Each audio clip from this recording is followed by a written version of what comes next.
Hi, hello, I'm Jaye and welcome to Selios Cosplay. Now, I am here today to teach you how to apply and use Mehron Creamstick body paints. Now, this is going to be a little bit of a shorter video compared to normal because it's just a little bit of a how-to on how I use cream sticks and how to get the best effect and the best results out of a Mehron cream stick. So without further ado, let's just get into the video. Alright, to get started, I'm going to be using some micellar water and my favourite face cloths to remove all of my old makeup that I've had on throughout the day. So we're just going to make sure that we're starting with a clean canvas. So once I'm quite happy that I've got all of my makeup off, I'm going to make sure that my hair is out of the way, and I have this really fit and attractive devil headband that I'm really quite fond of. To prep our skin, we're going to be using the Mehron Skin Prep and some cotton pads, which you basically just use to swipe all over your skin. This is acting as our primer. This is going to make sure that you're going to have the smoothest possible surface for your body paint to stick to, and we are just going to wave our hands around like we're crazy until everything is dry and that you can touch it and it doesn't feel tacky or wet. When we get to our cream sticks to start using it, it just twists up and down a little bit like a lipstick, and you're going to literally slap it all over your face. This might look like a lot of body paint and it might feel really thick and gross, but you'll find that as you're blending out the cream sticks, it sort of thins it out quite a bit. It can become quite translucent at times. If you find that whilst you're blending it all out that some areas are looking a little bit too thin, you can just go back in with some more body paint and just layer that back up again.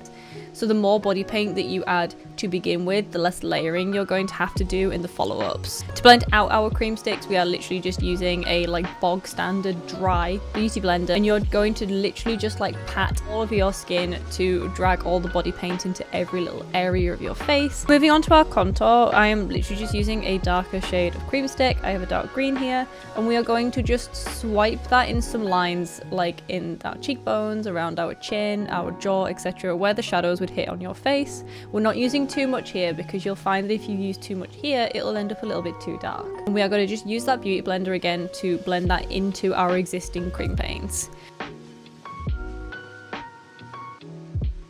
Don't worry if you find that some areas are looking a little bit too dark. You can go back in with your base colour to re-lighten it, and it will just sort of continue to blend back and forth until you find the right amount of colour that you want in each area. To add a little bit more dimension to our face today, I'm going to be using a yellow cream stick. This is a step that you can miss, and you can also do this step with eyeshadows. You can even use water active body paint on top of this if you really want to, but I'm just using the yellow to just add that little bit more dimension to my face, to add some highlight. You can also do this to add blush effects and stuff, and I'm just using the other side of my beauty blender, the cleaner side, to blend that into my base colour as well.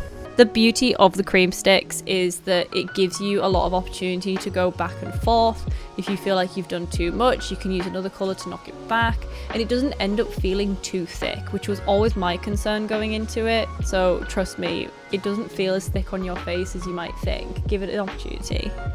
Once you've got your body paint looking exactly how you want it to do, we need to set that in so that it doesn't move.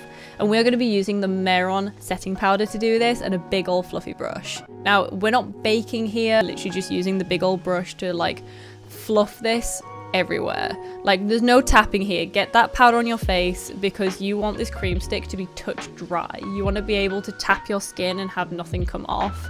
So you're going to want to put on as much powder as you need to make sure that you're getting the best possible finish and top layer to your body paint. And that's it. It might seem really scary, but honestly, mess around with some cream sticks and you'll soon get the hang of it. I can't recommend these enough. These are great for long-lasting con days because these won't budge as much, and now you have a base that's already contoured that you can now just add makeup on top of as well. And that's it. Thank you very much for joining me today. I hope that this video has helped you to understand cream sticks just that little bit better, and maybe inspire you to get your own, because we love them and we hope that you love them too. So if you are not already and you would like to be, please consider subscribing. We have plenty more tutorials to come your way, CMVs, skits, blogs, anything that you can think of it's on its way. So if you like this sort of content, please consider subscribing and maybe drop us a like, just so we know that you like the content and that we can continue making more to what you guys want to see. And maybe leave me a comment, what kind of body paint would you like to set out and try and do? I'm obviously quite the seasoned body painter, but I always love to hear what everybody else's projects are and what they would like to turn themselves into. Thank you very much for joining me. I really appreciate it. We love you very, very much, and we will see you in the next video. Bye bye.